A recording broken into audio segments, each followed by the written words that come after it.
আজ ৩০শে আগস্ট ২০২৫ পাগলা মসজিদের ঐতিহাসিক পাগলা মসজিদ কমপ্লেক্সের আমাদের যে দান বাক্স খোলা হলো। আজকে আমরা ১৩টি ট্রাঙ্ক সিন্দুক খুলেছি এবং আমাদের ৩২ বস্তা আমরা অর্থ এবং অন্যান্য জিনিস পেয়েছি, যেটা ইতোমধ্যে গোনার কার্যক্রম শুরু হয়েছে। আজকে আমাদের এই কাজে সহযোগিতা করছে জামিয়া আহমেদিয়া সোনিয়া মাদ্রাসার ৩৪০ জন শিক্ষার্থী এবং এই কাজটি আমাদের দিনব্যাপী চলবে। আপনারা জানেন যে প্রায় ৪ মাস ১৮ দিন পরে আমরা এটা খুলতে পেরেছি। জানেন যে বিগত দিনে আমাদের এইচএসসি পরীক্ষা সহ অন্যান্য কাজের জন্য আমরা ৩ মাস পরে যে একটা খোলার যে আমাদের ব্যবস্থা থাকে, এবার একটু এই কারণে দেরি হয়েছে। আমাদের এই যে টাকাগুলো পেয়েছি মূলত আমরা আমাদের কিশোরগঞ্জে যারা জটিল দুরারোগ্য রোগে আক্রান্ত আছেন তাদের চিকিৎসার জন্য এর একটি লভ্যাংশ ব্যয় হয়। এছাড়া আমাদের এই মসজিদটি পরিচালনার জন্য যে যারা কর্মকর্তা কর্মচারী আছেন তাদের বেতন এবং ভাতার জন্য ব্যয় হয়, আনসার সদস্যদের জন্য কিছু ব্যয় হয়। এছাড়া আমাদের যে মাদ্রাসাটি আছে সেই মাদ্রাসাটি পরিচালনার জন্য একটি অর্থ ব্যয় হয়। এবং এবছরে আমরা আজকে পর্যন্ত যে ব্যাংক স্থিতিটি আছে, যেটা আপনারা প্রতিবারই আমাদের কাছে জানতে চান, আমাদের ব্যাংক স্থিতি আছে ৯১ কোটি টাকার মতো। এবং আজকে আমরা আশা করছি যে বিগত দিনের থেকে এবার আরো বেশি সংখ্যক টাকা জমা হবে।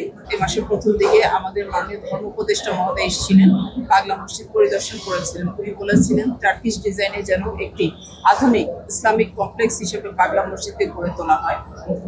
সেই লক্ষ্যে আমরা অলরেডি রুয়েটের একটি ফার্ম আমাদেরকে ঠিক করে দিয়েছে, তাদেরকে আমরা অলরেডি চিঠি দিয়েছি, তারা আমাদেরকে নকশা দিবে।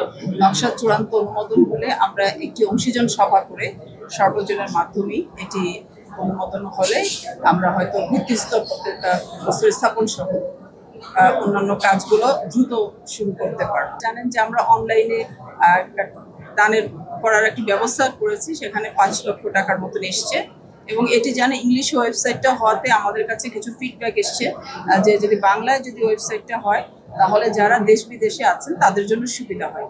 সেক্ষেত্রে আমরা এই ওয়েবসাইটটির ভার্সনটি বাংলা করার কার্যক্রম ইতিমধ্যে শুরু করেছি। অচিরেই সবাই এই সুযোগটি পাবেন। এটিও যখন হয়ে যাবে, তৈরি হয়ে যাবে, তখন অবশ্যই আমরা ব্যাপক প্রচারের মাধ্যমে আপনাদের মাধ্যমেই আবার সবাইকে জানিয়ে দিব, যাতে তারা সহজভাবে তাদের টাকাটি অনলাইনে পাঠাতে পারে।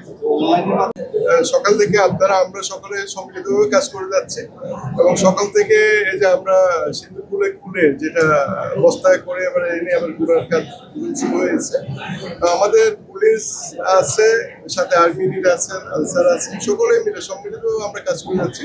আইন শৃঙ্খলা রক্ষাকারী বাহিনী এবং বিচিত্র নিরাপত্তা ব্যবস্থা আমাদের বিরাজমান আছে। সারাদিন যতক্ষণ এই টাকাগুলোর কার্যক্রম থেকে শুরু করে ব্যাংকিং যে কার্যক্রম চলবে, আমাদের সার্বক্ষণিক সেই নিশ্চিত নিরাপত্তা ব্যবস্থা বিরাজমান থাকবে এবং এটা চলমান রয়েছে। আমাদের সকল অফিসাররা আছে, অনেক লোকজন আসে, আপনারা দেখেন সবসময় লোকজন আসে, প্রতি শুক্রবারে প্রচুর লোকজন দূর দূরান্ত থেকে আসে এবং প্রতিটা সম্মানিত নাগরিক যারা আসেন দর্শনার্থী, প্রত্যেকের নিরাপত্তার দায়িত্ব সেটা আমাদের। আমরা সেভাবে আমরা নিরাপত্তা দিয়ে যাই সার্বক্ষণিক, সবাই যাতে নিরাপদভাবে এসে আবার যাতে তারা যেতে পারেন এবং সার্বক্ষণিক নিরাপত্তা ব্যবস্থা বিরাজমান। ধন্যবাদ।